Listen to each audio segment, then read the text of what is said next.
তো নমস্কার বন্ধুরা, রথযাত্রা সবাইকে স্বাগত। আজকে আমরা আছি আমাদের লোকালিটি চাতরা বাজারে। আর এখানে যে রথটা দেখতে পাচ্ছ এটা হচ্ছে চণ্ডীপুরের রথ, চণ্ডীপুর মন্দিরের রথ। এখানে অনেকগুলোই রথ আসে, বাট আমরা এই রথটাকেই বাই ডিফল্ট চুজ করেছি।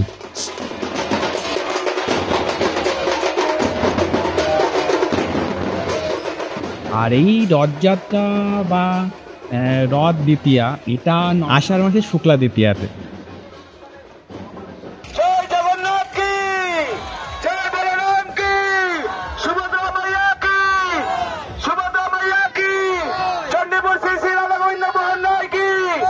আসুন এই সুন্দর অনুষ্ঠানে আমাদের সঙ্গে সামিল হন।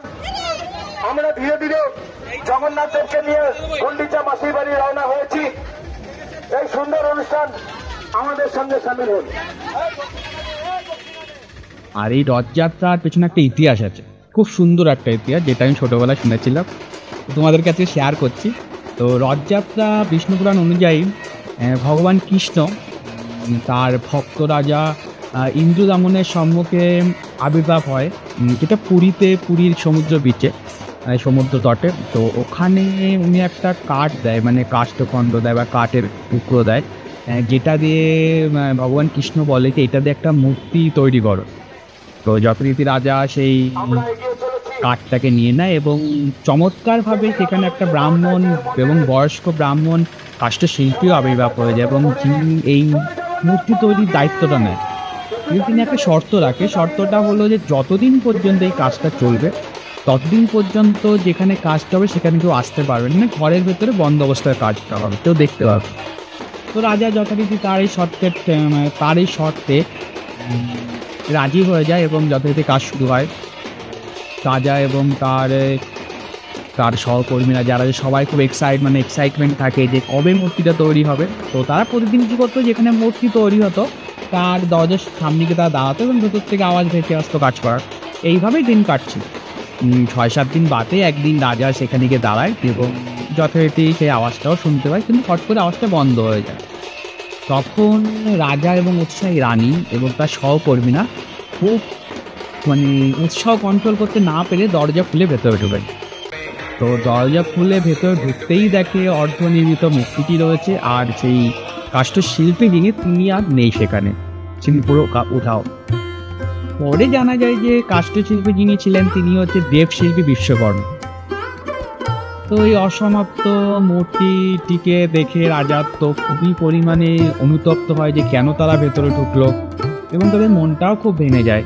এবং তখন দেবর্ষি নারদ সেখানে আবির্ভূত হন এবং নারদ রাজাকে সান্ত্বনা দিয়ে বলে যে এই অসমাপ্ত মূর্তিটি হয়তো ভগবানের একটা লীলা খেলা, তিনি হয়তো চেয়েছিল এরকম হতে। তো সেক্ষেত্রে উনি বলল যে এই অর্ধনির্মিত মূর্তিটাকেই পূজন করো, এবং সেই মূর্তিটাই জগন্নাথ দেব, বলরাম এবং সুভদ্রা, 3টে মূর্তি তৈরি হয়েছিল। তো এইটা তো প্রচলিত গল্প, তো গল্প হিসাবেই আমাদের পুজো শুরু হয় বা জগন্নাথ দেবের পূজিত হয়। আর এই একটা কথা আছে, উল্টো রথ আর সোজা রথ। এটা তো আমাদের ছোটোবেলায় খুব এক্সাইটমেন্ট ছিল যে উল্টো রথ রথটা উল্টো আসবে, সোজা রথ রথটা সোজা যাবে। অ্যাকচুয়ালি ব্যাপারটা সেরকম নয়। ব্যাপারটা যে আষাঢ় মাসে শুক্লা দ্বিতীয়াতে জগন্নাথ দেব, বলরাম এবং তার বোন সুভদ্রা 3জন তার মাসির বাড়িতে যায় 3টে রথে করে।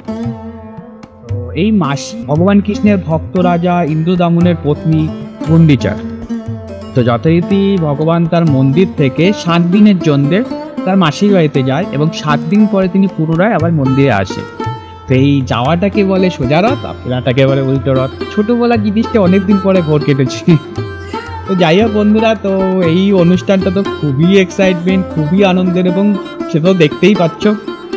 তো এই অনুষ্ঠানটা শুধুমাত্র পশ্চিমবঙ্গে পালিত হয় এমনটি নয়, এটা মেনলি অনেকগুলো স্টেটেই পালিত হয়, এবং তার মধ্যে সবচেয়ে বেশি যেটা পুরীর মন্দির জগন্নাথ দেবের মন্দির, সেখানে সবচাইতে বড় রথযাত্রা, এবং সাথে সাথে পশ্চিমবঙ্গ, মেদিনীপুর, শ্রীরামপুর এবং বাংলাদেশেও রথযাত্রা হয়, বাংলাদেশে ইস্কন রথ।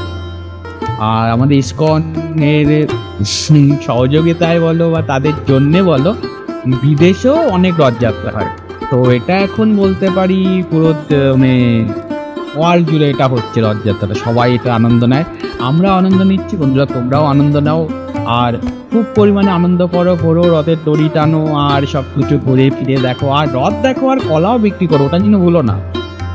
তো বন্ধুরা আমরা আবার নতুন ব্লগে আসবো, আর আমাদের সম্পর্কে যদি তোমাদের কিছু ওপিনিয়ন থাকে বা কোনো সাজেশান থাকে তো অবশ্যই আমাদেরকে শেয়ার করো, আমাদের সত্যিই খুব ভালো লাগবে।